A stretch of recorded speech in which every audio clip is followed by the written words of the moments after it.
The National Desk, America's News Now.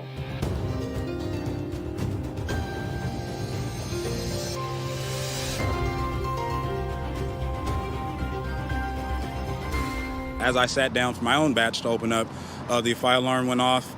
Immediately, we knew that something was going on.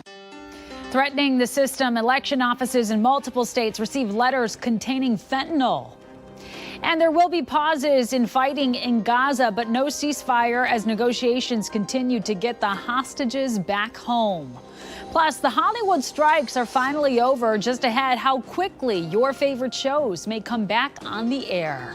This is the National Desk, America's News Now. I'm Amira David. Breaking news. Moderate Democrat West Virginia Senator Joe Manchin has announced he will not seek re-election for Senate in 2024. Now, this could possibly deal a huge blow to the Democrats, who right now hold a slim 51-49 lead in the upper chamber. And West Virginia has voted red in virtually every presidential election since 1996.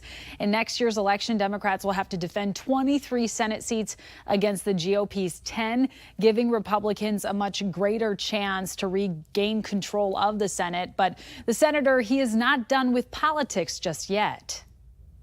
What I will be doing is traveling the country and speaking out to see if there is an interest in creating a movement to mobilize the middle and bring Americans together. Analysts believe he could be signaling a possibility of mounting a third-party presidential bid, as polls indicate negative feelings for both President Joe Biden and former President Donald Trump. Tonight, authorities trying to determine who sent suspicious letters, including some containing fentanyl, to election offices around the country. Now, officials in at least 3 separate states, Georgia, Oregon, and Washington, reporting concerns over letters targeting election workers. Among the offices targeted was Fulton County in Virginia. That's where Atlanta is. Here's what Georgia's Secretary of State Brad Raffensperger had to say. If they don't condemn this, they're not worthy for the office that they're running for. This is domestic terrorism, and it needs to be condemned by anyone that holds elected office and anyone that wants to hold elected office anywhere in America. Now, in Washington, multiple counties suspended mail-in vote counting yesterday because of these letters. Police say the message found at Pierce County headquarters mentioned, quote, ending the election. And in King County, a white powder inside was found to be dangerous. The fire ran a presumptive test upon at least the substance of the envelope that seems to show the presence of fentanyl. I don't know how conclusive a test that is. In Tacoma, Washington, a similar letter with powder was initially found to be baking soda, while in Lane County, Oregon, authorities did not specify if the threatening letter contained any substances. No one was hurt in any of those instances, but the FBI is currently investigating. And to the ongoing war against Hamas, Israel has begun implementing 4-hour daily pauses in fighting. The United States has said amid growing global pressure to allow for more aid to get into Gaza and for hostages held by Hamas to be released. Now, tens of thousands of Palestinians continue to evacuate to the southern half of the Gaza Strip, right toward Egypt, where they are told it will be safer, though in the south, conditions there are dire. Hospitals overcapacity with food, water, and medical aid in short supply. This as new warnings emerge over the potential spread of infectious diseases amongst Gaza's 2 million plus residents, the vast majority of which are currently displaced and homeless. The World Health Organization says intense overcrowding, deteriorating hygiene, and lack of access to water, sanitation, or health care is already causing an increase in illness. The organization says it's already tracking tens of thousands of cases of diarrhea, chickenpox, scabies, and upper respiratory infections. Younger children and the immunocompromised, they are, of course, at the most risk. But no ceasefire is in sight, with Israeli Prime Minister Benjamin Netanyahu reiterating today that it is off the table without a full hostage release. President Biden has said he wants at least a humanitarian pause that's more than 3 days long. The two leaders seemingly not seeing eye to eye on the issue. Are you frustrated with Prime Minister Netanyahu that he has not listened more to some of the things you have asked him to do? It's taking a little longer than I hoped. Meantime, talks to secure hostages continue. The Financial Times reporting today that the U.S. and Israeli intelligence agency chiefs were in Qatar working on a plan for a humanitarian pause that would allow as many as 20 hostages to be released by Hamas, calling these the most advanced talks so far. This as the president of Israel tells NBC News that there is still no viable proposal. There's no real substantial information that is showing any real offer of any process on the table. Well, the country's first execution by nitrogen hypoxia is now set, slated to take place between January 25th and 26th in Alabama. A plan to execute Kenneth Eugene Smith by lethal injection was canceled due to IV line problems. Smith then requested the nitrogen method, which the Supreme Court approved. Smith was convicted in a 1988 murder for hire plot. His lawyers plan to continue fighting the death penalty sentence. And tonight, New Jersey police and the FBI looking for a suspect wanted in connection with the January 6th Capitol attack. Officers say Gregory Yetman ran away when they were trying to serve an arrest warrant yesterday. Yetman was last seen wearing a red jacket and a ball cap. Authorities say he could be armed. Police now urging that you contact FBI Newark with any information. Efforts to block former President Trump from appearing on ballots now playing out in a third state. A Michigan judge heard arguments today regarding Trump's actions on January 6th in the Capitol attack and whether the 14th Amendment can be used to disqualify him from running. Yesterday, the Minnesota Supreme Court dismissed an attempt to keep Trump off that state's primary ballot. We're also waiting for a ruling in a similar case taking place in Colorado. The federal trial of David DePape, the man accused of attacking Paul Pelosi, Nancy Pelosi's husband, that began today. Although DePape has pleaded not guilty in opening statements, his lawyers admit he broke into Pelosi's home and did hit Paul with a hammer. But their case revolves around the way it happened. Prosecutors say they will make the case he was looking to kidnap the former Speaker of the House. Paul Pelosi is expected to testify next week. If convicted, DePape faces life in prison. He also faces state charges, but a trial date in that case has not yet been set. On Capitol Hill, meantime, the calls to ban TikTok are growing. Some Republican lawmakers now accusing the popular app of pushing what they claim is pro-Hamas content as concerns grow over how China may be influencing the conversation. Our Janae Bowens explains. Ban TikTok, period. Republican presidential hopefuls raising concerns about the reported anti-Semitic and pro-Hamas content on TikTok, equating it to Chinese spyware and vowing to ban it if elected. TikTok should be banned because they are poisoning American minds. Leaders on Capitol Hill are pushing to do the same, highlighting a Harvard CAPS poll that shows 51% of Americans between the ages of 18 to 24 believe the Hamas killing of Israeli civilians can be justified by the grievances of Palestinians. They use it as a news aggregator. And if you look at what is trending on TikTok, if you look at the volume of pro-Hamas, frankly, pro-genocidal content.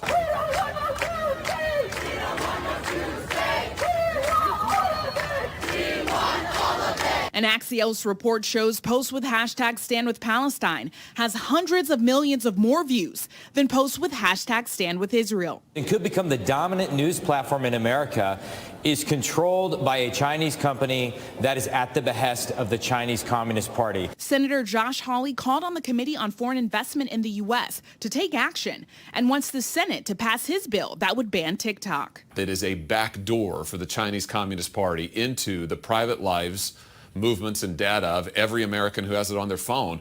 And there's nothing in our laws that protect that. His bill was rejected by fellow Republican Senator Rand Paul. A ban on TikTok is what they do in China. You're worried about Chinese communism and Chinese authoritarianism, and you want to ban speech in our country?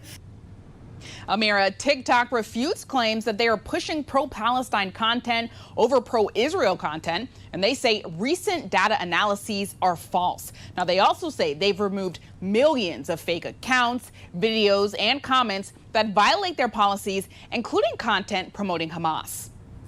And Janae, the specific push around Israel and Hamas, it seems to largely be coming from Republicans. But are there any bipartisan efforts when it comes to banning or regulating TikTok more generally? Well, there is a new bill aimed at stopping terrorism and disinformation on social media. And there's a bipartisan coalition calling on the Justice Department to require TikTok to register as a foreign agent because they allege China is using TikTok as a propaganda machine to influence Americans and collect data. Amira. Okay, the conversation continues. Janae Bowens live in Washington, D.C. for us. Thank you so much. Well, coming up, why Republican presidential candidate Nikki Haley says she has the numbers to prove she is the best candidate. Then the new steps being taken to stop theft of car parts that cost victims thousands of dollars in repairs. Plus, new research reveals information about toxic chemicals found in the blood of military service members. What's being done to address this huge problem? When we come back in 90 seconds.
Well, Hollywood actors, they are headed back to work after a 4-month strike. The SAG-AFTRA board officially voting tomorrow, and then with plans to send the deal to rank-and-file members.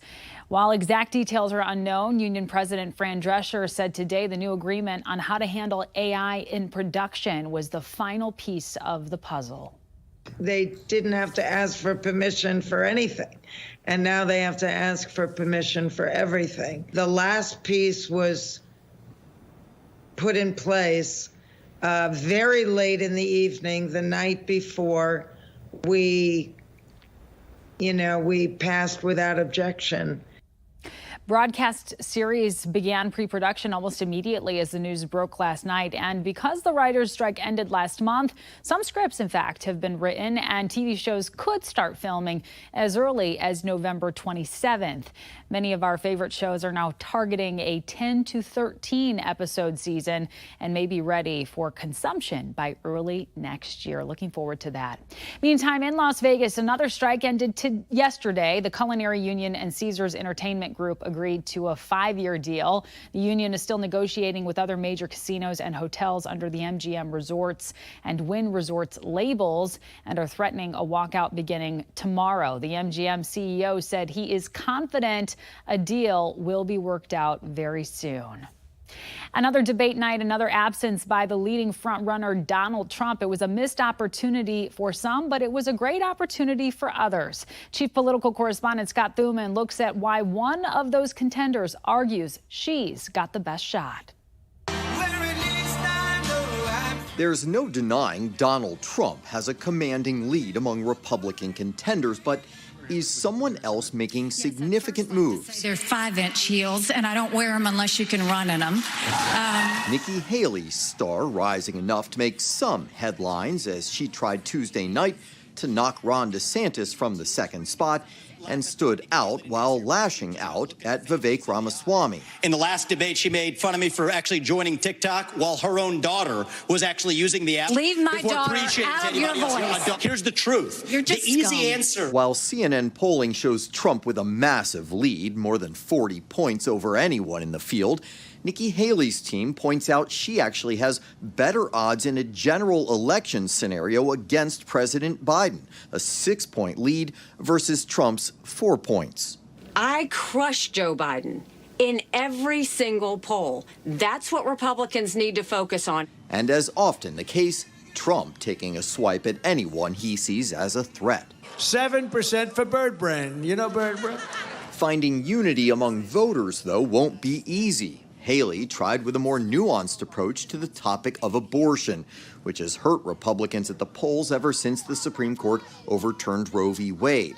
Haley calling herself pro-life, but acknowledged there has to be more common ground. As much as I'm pro-life, I don't judge anyone for being pro-choice, and I don't want them to judge me for being pro-life. Let's focus on how to save as many babies as we can and support as many moms as we can and stop the judgment. We don't need to divide America over this issue anymore. Though anti-Trump Republicans desperate for an alternative see the clock ticking fast, with just over 2 months before Iowans cast the first votes and a lot of ground to make up. In Washington, Scott Thuman for the National Desk.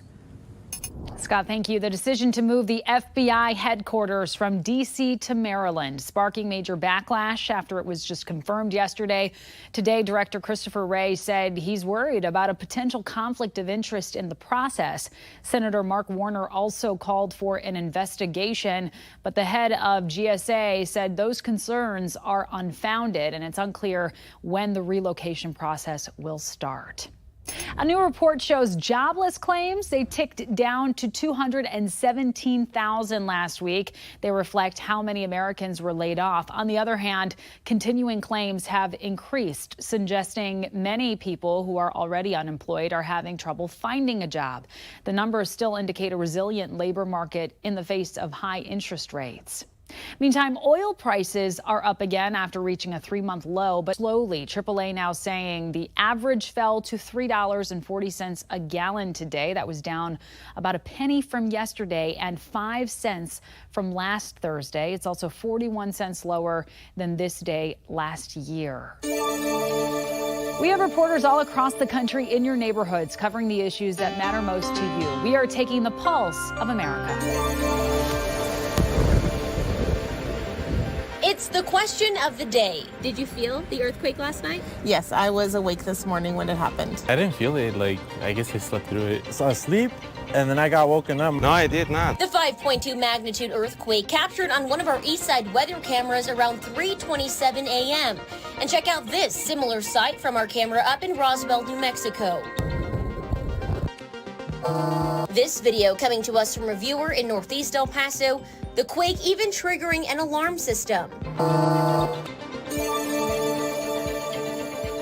We've seen it time and time again. Catalytic converters stolen all throughout the Central Valley. Too many victims. Just in Fresno alone in 2022, the city reports more than 1,829 catalytic converters were stolen, to be exact. Sunday, these two thieves were caught on camera stealing in broad daylight around 7:30 in the morning in Fresno.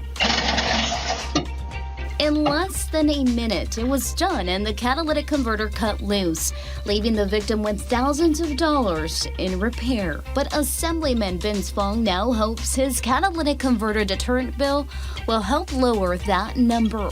Starting January 1st of 2024, Assembly Bill 641 will allow law enforcement to charge thieves with illegal automobile dismantling when they are caught with 9 or more stolen cut catalytic converters.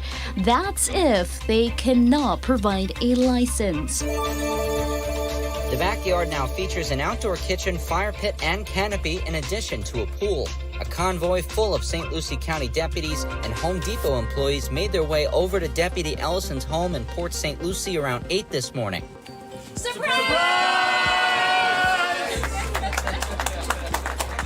And he had no clue this was on the way.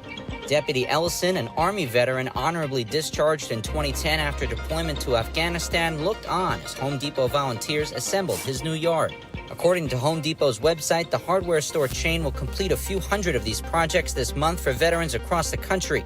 And this veteran was overcome with joy. Coming up, new data about toxic chemicals found in service members' blood and the steps being taken to help those impacted.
This Veterans Day, new concerns about exposure among service members of toxic chemicals known as PFAS.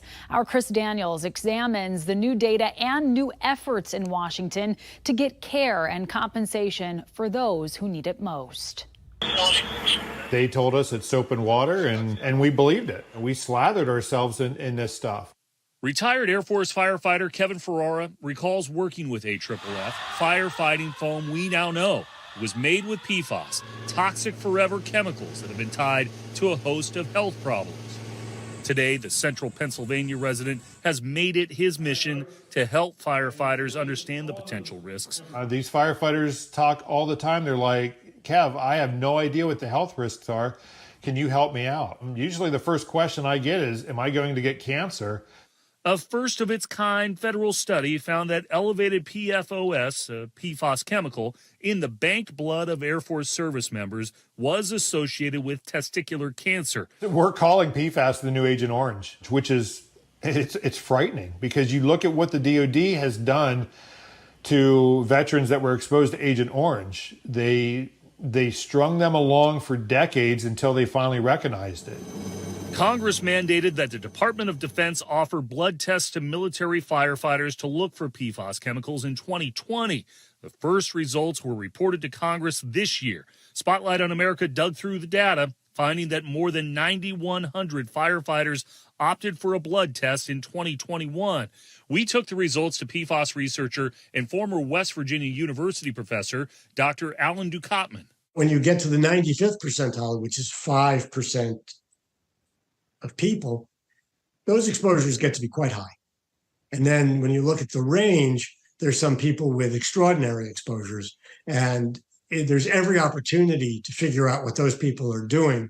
In a 300-page report, the National Academies of Sciences suggested a level of PFAS in blood that is serious enough to screen patients for signs of testicular cancer and other health effects. Among the DOD's results, levels that are more than 7 times higher than that. The VA's website does not recommend blood tests, saying most Americans have PFAS in their blood, and blood tests cannot be linked to current or future health conditions. Do you believe people understand how much of a risk this is for veterans? Not yet, not to the extent that they should. Michigan Congressman Dan Kildee created the Congressional PFAS Task Force in 2019. I just don't think the federal government is doing anywhere near enough. Spotlight on America obtained guidance the military gave to its practitioners offering PFAS blood tests, telling them to inform patients any follow-on health care or medical evaluations based on the PFAS laboratory result must be sought from their private health care at their own expense. What's your reaction to that? I mean, it's unconscionable. I believe that we could do this without legislation, but because they haven't done so, we've introduced legislation that would require the VA medical system to treat those cases as duty related and not put them through hoops, not tell them they have to go somewhere else to get their care. But despite multiple pieces of legislation in Congress, no bills have advanced. Every single day that Congress is sitting on this, we have veterans out there every day that are suffering from PFAS, and they're dying from this stuff. For Spotlight on America, I'm Chris Daniels. Well, coming up, honoring our veterans, the big way businesses are giving back to those who have given us so much.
Tomorrow, many around the country paying tribute to our veterans, and that includes several businesses offering a host of discounts and deals all weekend long. Veterans and active duty military members can get free breakfast at Denny's tomorrow morning. On Saturday at no cost, they can get a donut at Dunkin' Donuts and Krispy Kreme, Starbucks coffee, IHOP pancakes, and a meal at Applebee's. Meantime, Lowe's is giving out collectible pins, just a few of the many offerings out there, and of course, the savings so well deserved. That does it for this edition of the National Desk. Have a great night.